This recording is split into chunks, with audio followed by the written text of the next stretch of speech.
Welcome to the Hagerstown Forward podcast, where we highlight the people and issues that bring Hagerstown forward. We are Magnus and Marie Dahlgren, your hosts.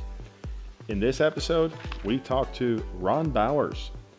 Ron claims he's retired but seems more active than ever. Among other things, he is president of Horizon Goodwill. He is fundraising chair of the Maryland Theater. He consults. And he is past president of the Washington County Commissioners.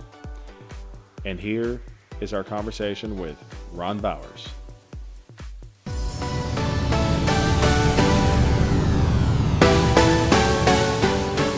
Good to talk to you again, Ron. Same here. Both of you. Yes, and we've started this Hagerstown Forward podcast where we want to highlight people who are involved in the community and what they do to bring Hagerstown forward. So that's the premise of it. So that's why we decided to invite you to our podcast, because we feel like you have unique perspective on the challenges Hagerstown has currently, and maybe solutions how we can overcome these challenges and to bring Hagerstown forward. Good? I can understand exactly what you mean, what you're saying. And Magnus, you've been involved and talked about this for a long time. You almost ought to be at that meeting this afternoon. Well, it's not a meeting, it's a meet and greet. And I'm hosting a economic development discussion with David Trone. To our listeners, how would you like to be introduced? I would be introduced as a five-term county commissioner of Washington County, many state and national organizations in economic development and school construction, and also past president of the board of directors of the Maryland Theater. And this week we break ground Saturday for the new $14 million addition to the theater. Oh, great. Wonderful. And I suppose you were instrumental in bringing that about. Yes. Okay. Along with many others. Of course. What are you doing currently? What is your business currently doing? I'm fully retired, doing consulting work, and currently working with a firm on putting solar panels on a small country road here in Washington County that could provide electricity to Washington or to Meredith Hospital. Oh, okay. Interesting. And how much of the solar power would be part of the consumption of the hospital? What's the estimate there? Well, Urban Grid is the company that I've been doing some consulting for, and what amount of solar would be used for the hospital is under negotiations and agreement as to how much that would be. Okay. All right. Now let's focus a little bit on Ron. What goals do you have for the next 5 years, business and personal?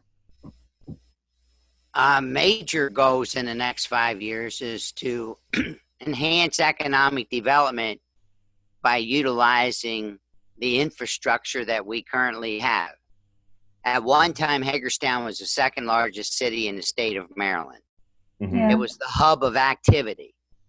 We've lost that hub of activity because the desire of the business community has waned over the last many years as many corporate headquarters have moved out of the area. The banks that were extremely strong in the Hagerstown area moved out, and they're not participating like they used to be. There is no reason that galvanized together both political parties by the utilization of city, county, state, and the Washington County Industrial Foundation, the Chamber of Commerce, and the Greater Hagerstown Committee can bring us back to an area of time and utilize the resources that we have, which currently are not being utilized. I see. It's interesting, And we're actually interested in both what you have to think about Hagerstown and yourself, what would you say your passion is as far as the community? Galvanizing people together to work for the common good and make economic development the major priority of the business community. Okay. Now you have shortfalls in education money. You have shortfalls at the Board of Education. You have shortfalls in opportunities at USMH. That's right. And constantly we have shortfalls in money. Build up your economic base, and those shortfalls will cure themselves. As an example, you have that large hangar or large industrial space where Fairchild used to be. And when I went on the county commissioners in '78, there were around 10,000 people that worked there. There's a full cloverleaf interchange there ready to be used, and the building is empty.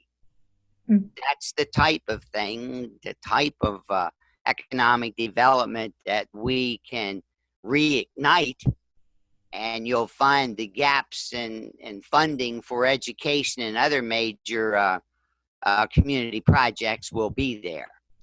The city of Hagerstown, as an example, has countless numbers of buildings that are dilapidated. Those buildings need to be targeted by the city, torn down, and have the private sector build them back up to provide that economic tax base that fills in the gaps of where you need money. Okay. And why it's so important for you personally to be involved in the community development, in the development of Hagerstown? I was a product of a generation that worked hard for economic development and worked hard bringing people together. Yeah. It worked many ways. You have a good team of people. You know, they always say there's no I in the word team. But my philosophy, while there's no I in the word team, there is an I in the word win. And unless you have winners on the team, you're not going to be successful. And I think that's one of the major problems that we're missing in the business community now, are winners that want to be part of the team to restore us to economic prosperity. Yes, thank you very much for sharing. Thank you. When did you decide to work on being involved? What was there a moment that when you realized that this is what you wanted to do, or is there a? Yeah, when I was in high school, the senior class always went to Annapolis, down to the Naval Academy. Mm-hmm. So my question in the meeting when I was a junior is, why in the world can't we go someplace else? Why don't we go to New York? So I wound up being the chairman of the senior trip committee. We went to New York for 2.5 days. So it was a time where one person can make a difference, but you surround yourself with a lot of good people. Magnus, look at what we did at Rotary. Look at how you're a writer. You can take pictures. You put so much together.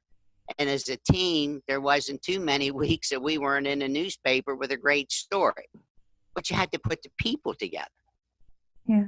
I can recognize talent. Yeah. Okay.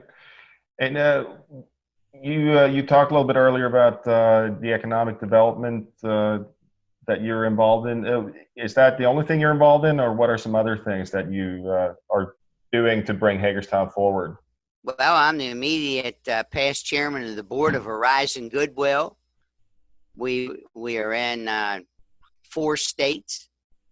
We have 18 stores. We're modernizing those stores. We're doing different banking from the cash register.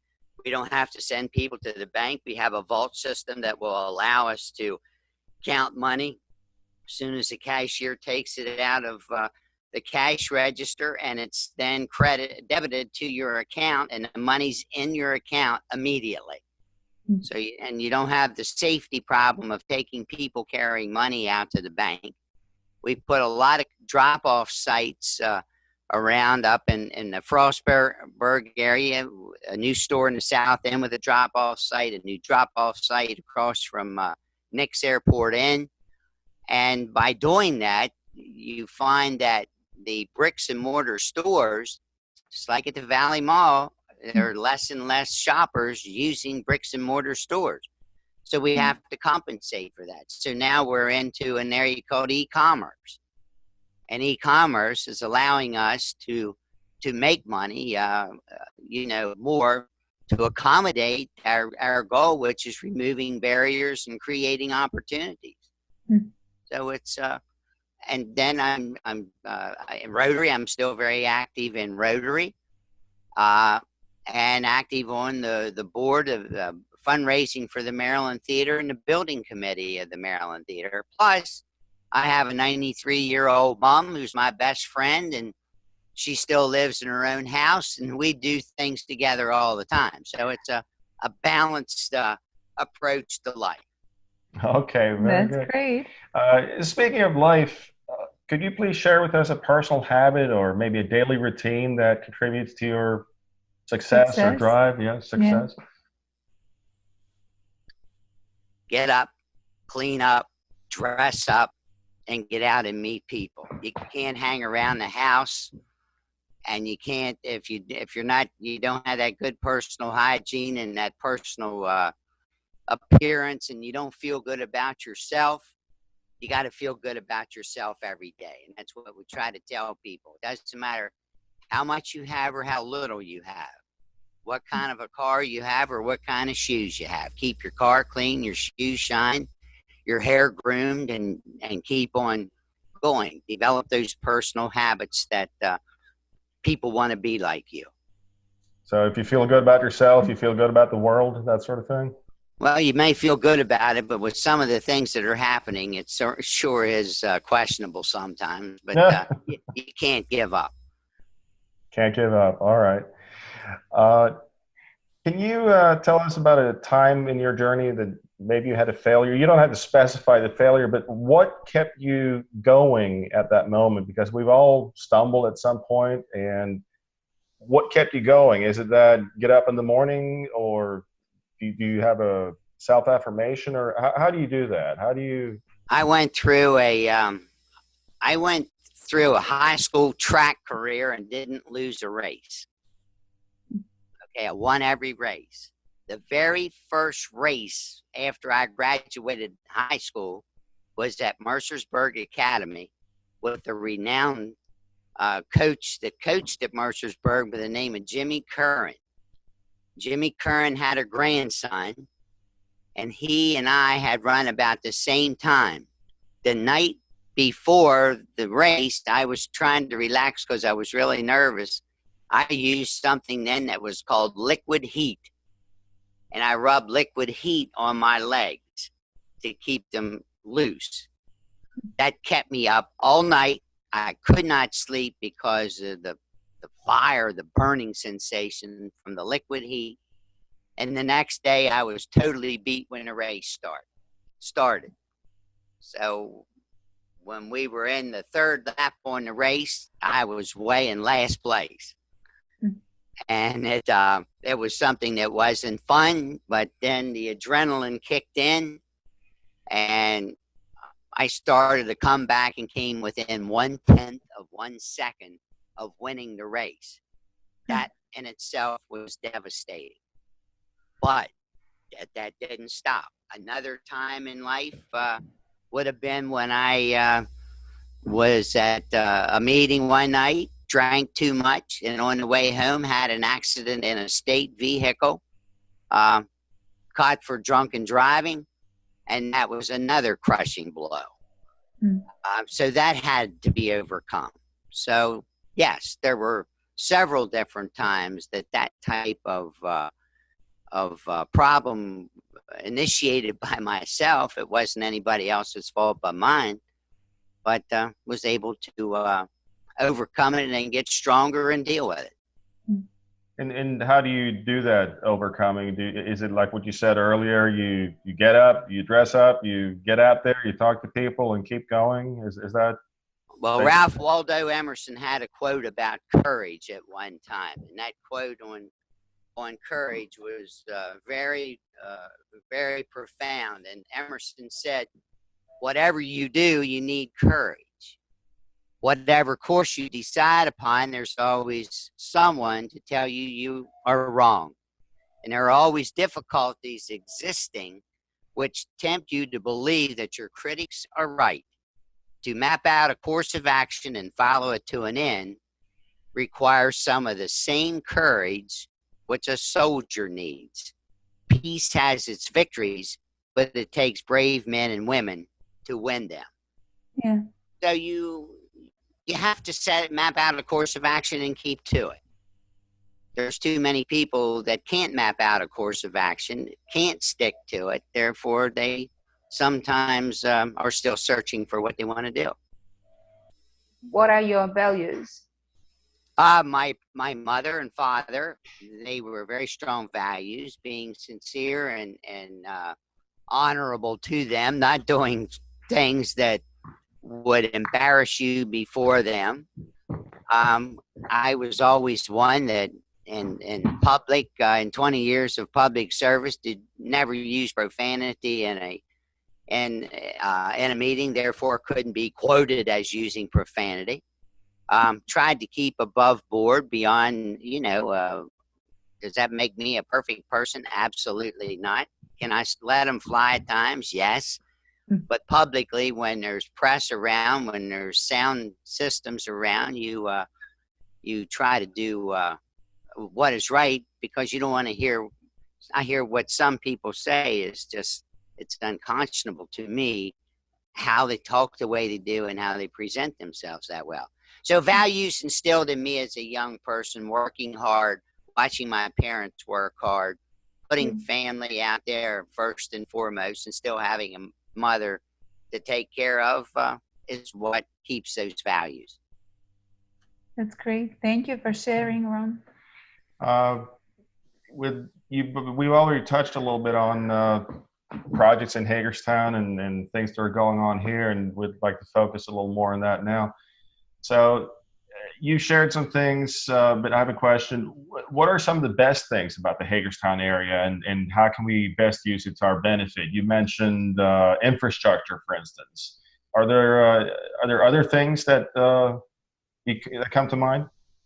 Absolutely. You have a great educational system, private and public. You have USMH, University Systems of Maryland, that is located at a campus in downtown Hagerstown that is improving. You have the Barbara Ingram School for the Arts, which the acronym BISFA. BISFA has let their contract, their new building, about almost $19 million, is set to begin within the next couple of weeks. Beside the Maryland, or BISFA, the BISFA kids that go to Barbara Ingram School use the Maryland Theater as a virtual classroom every day. The Maryland Theater's new construction on the third floor will have there will be an exact replica of the stage that is in the actual Maryland Theater. So the BISFA kids will be able to do all their practicing and on the stage, or on the same size as stage on the third floor, which will have a bridge over to their building, and they'll never have to leave their building to get into the Maryland Theater. And it allows the theater stage to stay open so we can use it as a venue for conventions, etc. So, and Hagerstown with the airport, we have a regional airport with the space that can land a presidential jet, it can land international planes, and it's continues to be underutilized. But you have places like Sierra Nevada, and you have Dave Ryder with Ryder Jet that provides the catalyst for making things happen, and people from all over the country fly in. I've seen Dr. Phil and his wife there. I've seen Jay Leno there. I've seen Tom Hanks's wife and Julia Roberts and a whole host of people come through there, because they've gone from Chicago to New York. They'll stop there to fly in, to refuel, to take care of their plane before they fly into New York. So this area is ripe with opportunities. It's just the business community needs to reset itself and create the desire that's needed to propel Hagerstown back into the economic viability that it can be. And the airport's called the Hagerstown Regional Airport. We kept that name. What is it that's holding back, do you think? Business community. There's no leaders anymore. You name me leaders in the business community now. Okay? There used to be leaders everywhere. Those leaders have retired and going on, and the younger folks, I can see the BJ Getzes and the Rich Dottridges and some of those young guys. I do see them bringing this town back to where it can be, but it's going to take someone, mentors. I think the Washington County Industrial Foundation, under the leadership of Greg Snook and his board, need to become far more active than what they are, and take the board that he's got, which he's got great members of the board. He's got silver-haired gentlemen on that board, no women on the board. He has silver-haired men and bald-headed men on the board that's got a wealth of experience, and they need to become mentors to a younger generation of businessmen and help a new Washington County Business Foundation instead of just industrial. And things like that could happen, but they seem to need somewhat of a push to reactivate themselves to where they could be. Okay. And what are some things that you think are within our reach as an area that could bring us to the next level?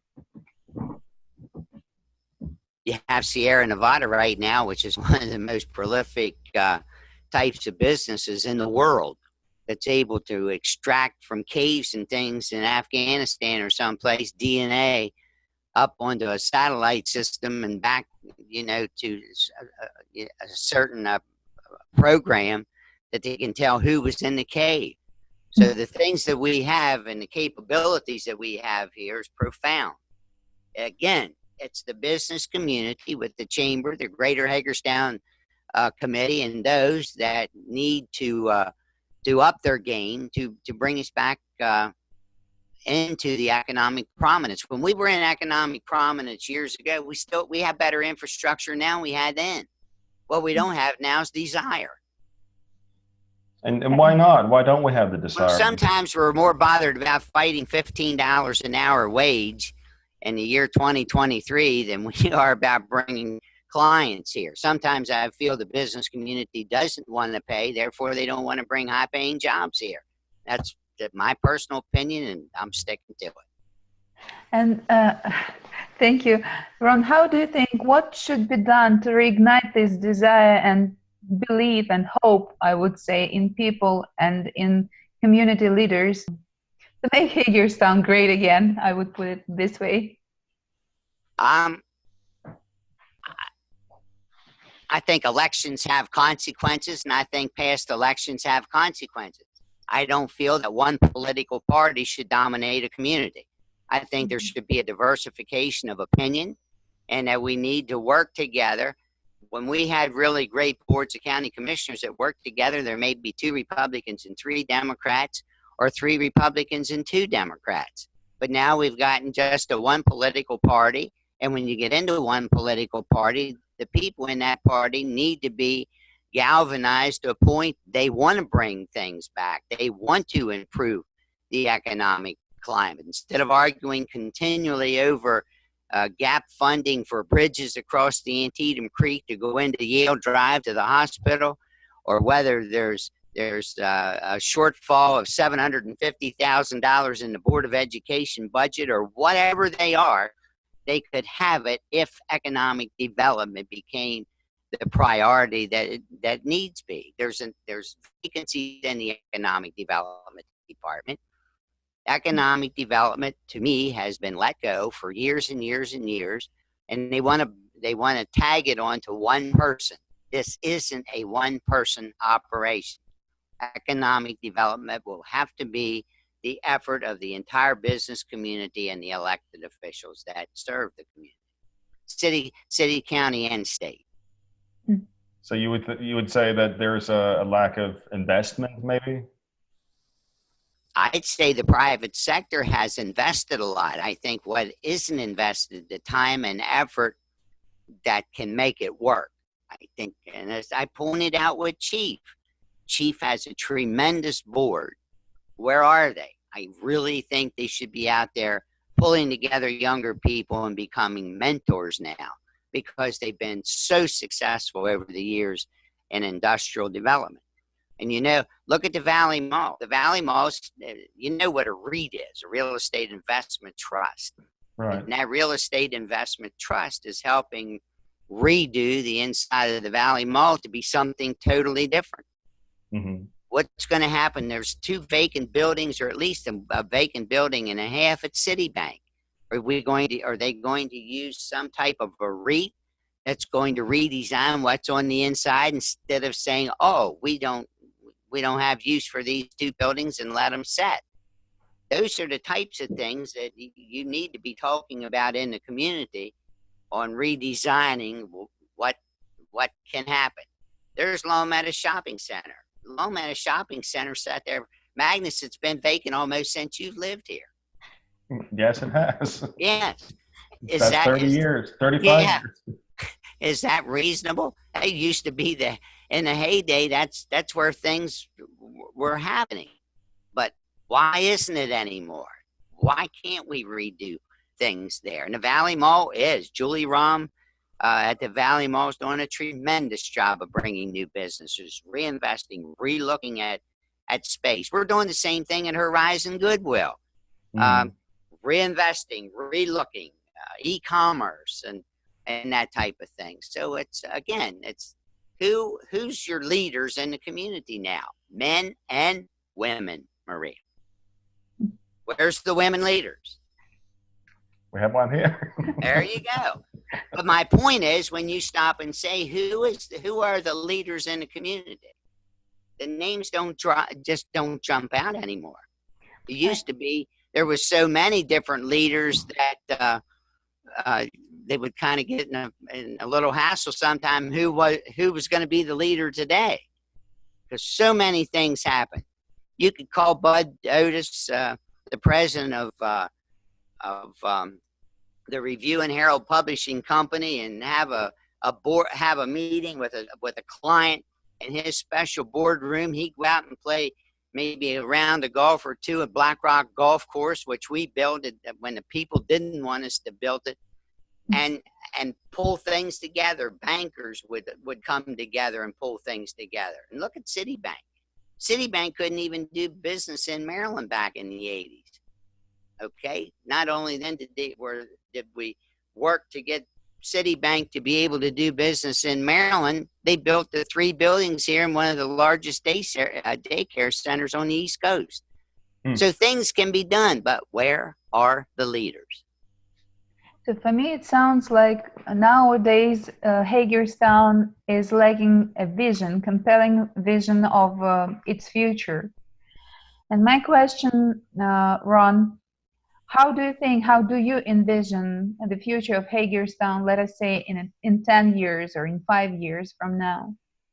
Well, when we meet, when I'm 85 years old on row D or E at the Maryland Theater and watch a very world-renowned performance take place, and you look around and see here's a brand new theater, 31,000 new feet added on to what they already have, a Barbara Ingram School for the Arts, a parking deck behind the theater with a beautiful courtyard behind the theater, with all kind of new development by the Hager Five in the downtown area, with BISFA's new role, with the Stew, the German restaurant's new restaurant, and the new library.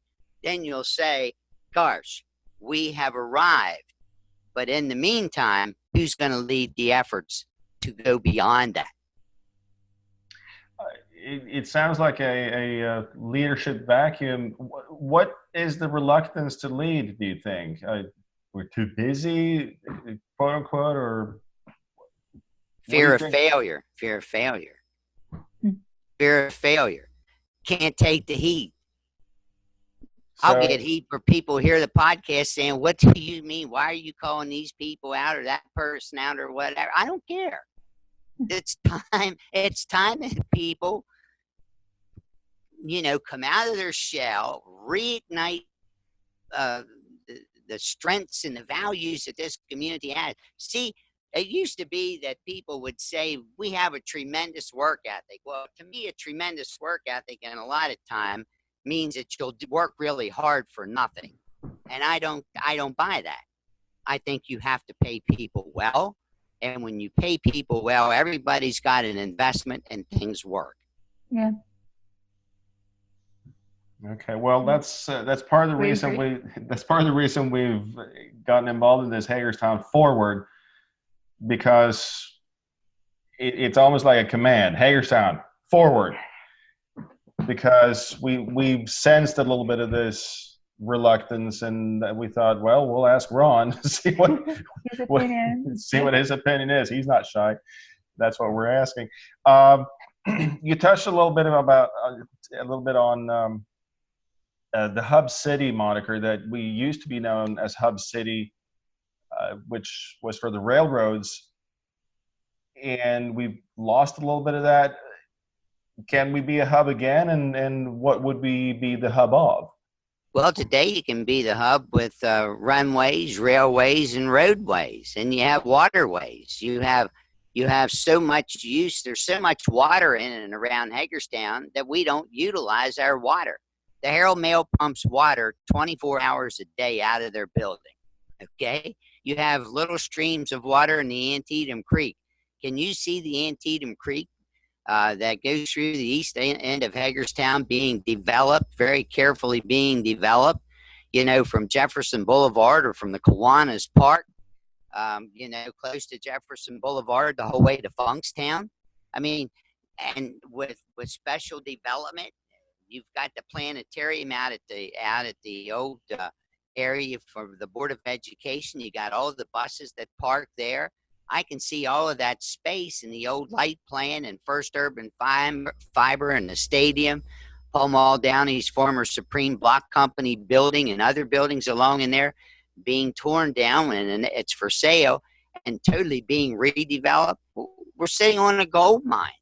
Only thing we have to do is have somebody that's going to champion the effort. Are you talking about a river walk? Yes, a creek walk, the Antietam Creek Walk. The Antietam Creek Walk. They have one in San Antonio. Been there. And if I recall correctly, that made people laugh at one time when they said, let's develop the Riverwalk in San Antonio. People thought that was absolutely impossible. And now look at it. It's a roaring success as far as I can see. Yeah, go up there and they'll say, well, here's where Dwight Eisenhower and Mary Tyler Moore were born, in the hospital as you go up the river, on one of the boats. So a lot of things. Look at Carroll Creek and Frederick, how Frederick turned things around with Carroll Creek. Look at other areas that use water. Water's a major attraction for people. Mm-hmm. Of course, we got water, we got battlefields, and again, you were back on your question. What brings you as a hub? Look at what we have with our airport. Look at what we can do. The airport's far bigger now than it was back many years ago when Hagerstown was in its heyday. 81's larger. The Cloverleaf interchange built on Showalter Road was for 10,000 people at Fairchild Aircraft. Now you don't have anybody works in that old building, but you still have the Cloverleaf interchange. The Cloverleaf interchange allows people to move freely. Right-hand turns and you're at your destination. Mm-hmm. You have 3 Cloverleaf interchanges in Washington County. So it's we don't utilize the resources that we have, and that's because you need a high-powered economic development authority that's going to take the politics out of economic development and put the businesses, here that can be. Thank you. And valuable opinion, I think. Helpful information. That Cloverleaf, wasn't that the only Cloverleaf between Harrisburg and I think you told me. Harrisonburg and Harrisburg. from Harrisburg, Pennsylvania to Harrisonburg, Virginia. Yes. And That we was have 3 of them, but that was vacant. That one, there was all kind of places that you could build businesses around. right. Now, I have a question about Hagerstown and world class. Of these things that we talked about, which things do you think are worthy of being promoted as world class, that we can say we are among the best in the world at this, or we have a world class such and such? Betty Morgan said many, many times you had a world-class educational system. Many, many times you have a great airport that can still be expanded upon. You have the road networks that's when you can move cars and traffic, that's world class, because it's something, if you get down into Rockville and those areas, they have trouble moving traffic and getting people around. So with what we have here and the history that we have, with the battlefield, with the performing arts of the Maryland Theater, the performing and the Fine Arts Museum, Magnus, you were really involved in with Rotary and the Washington County Museum of Fine Arts, with what we have with libraries, with what with what we have. The person that would be best to determine what do we have that's world class is sitting to your left. She would know because she sees the world. She knows where the paradigm shift is needed here, and there needs to be a paradigm shift on what we do. Yes, right. We have to find the paradigm and shift it. We already found it. We started to shift it. Yeah. So you got 2 dimes. That's a pair of dimes, right? Yes, 20 cents. We promised to our listeners that we will talk about the Hagerstown area, Hagerstown Forward, and also about you, Ron, about your decisions and values. And my next question is, what is your mission? How do you think? Yes. Your mission. What is Ron Bowers' mission? To leave Washington County a better place than what I found it. To become involved with a community, to be a spokesperson, to be a cheerleader, so to speak. That I get calls almost daily from people that still have problems that they can't get their elected officials to even deal with. I still make house calls. In other words, if somebody's got a problem, go look at the problem. Go see, why the wall at Magnus's place is getting hit, or why when we put your flags there, remember when your flags come up missing that time? Mm-hmm. But you have to deal with, you have to go look at problems. And you have to be able to solve problems, know who to bring together to solve problems. So that mission is to leave the community better off than when I came here or when I was born here. Thank you very much. Thank you for sharing this. That's, I think, very important and very useful to hear such things about values and your mission to younger generation in Hagerstown too. And would you share with us, what is your strangest talent? Strangest talent? Mm-hmm. Thick skin. Able to speak truth to power, do my homework and know what I'm talking about before I got to go to a meeting, and listen to people explain things that they have no clue what they're talking about. Mm-hmm. And a lot of time be able to listen, because there's a lot of people out there that do know some things that I don't know. And I think, oh my goodness, I didn't realize that. I didn't know that. But being able to have the strength that when some person, whether it's the janitor or the CEO, the janitor can have just as much input and impact on issues as the CEO, and be able to listen to regardless of who it is. Because let me give you an example. One of the things that sticks in my craw to this minute, if you drive out Franklin Street in Hagerstown, when you get off of the podcast, there's a lady with all of her belongings living under a bridge. And with all the churches in this community, that lady's still there. To me, that is a travesty. Mm-hmm. And the amount of homeless people in this country and the amount of churches in this country to have homeless people, again, I cannot understand it. Churches get free taxes. They don't have to pay taxes.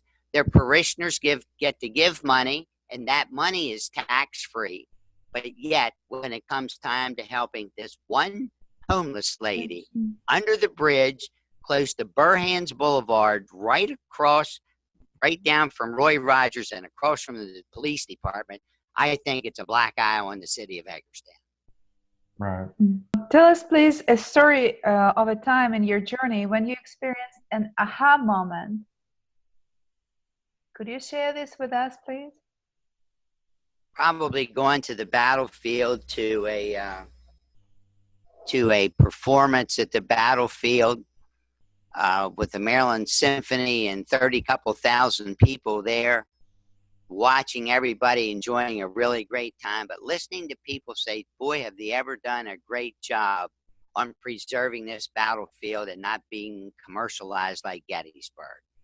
And I look at the hassle and the heat that we took when we rezoned things at the battlefield, that you couldn't clear cut trees in the view shed, that you couldn't have a lot of different types of signage and going into the battlefield. That was my aha moment. And I've had my aha moments in Rotary as well.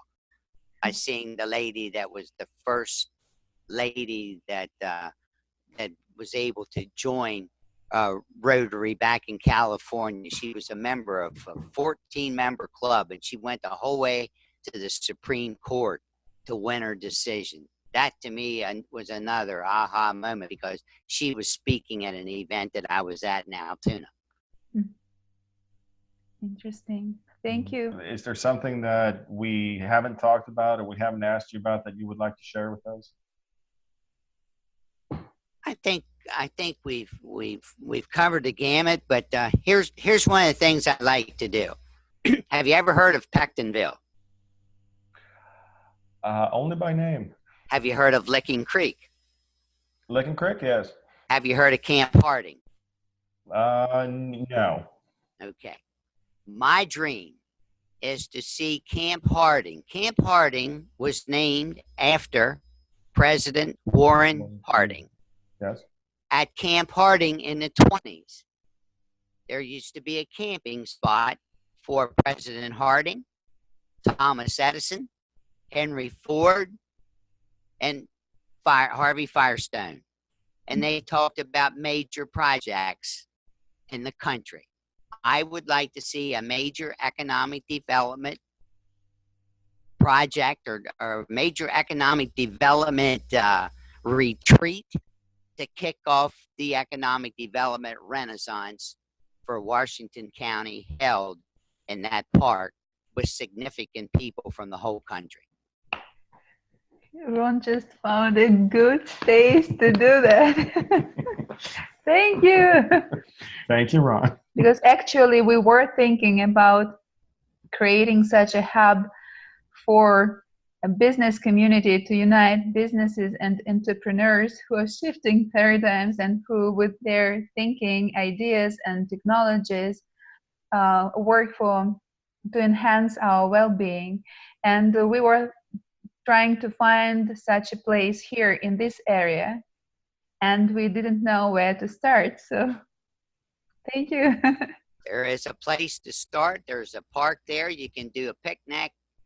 You can play tennis. You can play basketball. You can throw frisbees, footballs, maybe a little softball. It's where the tops in the country assembled. Rode horses, did different things. Camp Harding. Signs are there to show what it was. And if you Google it when you get off, you'll see some of the talent that,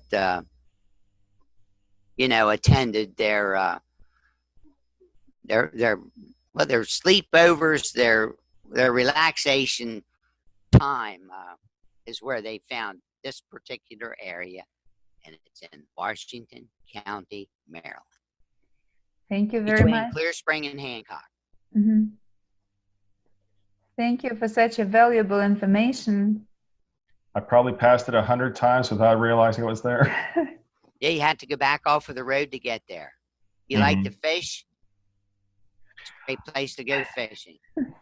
I would have to learn how to fish first. Oh. All right. Okay, thank you very much for the interview. Thank you, Marie, Magnus. Take Thank care. you, Ron. All right. Thank you, Ron. Bye. Bye. Bye.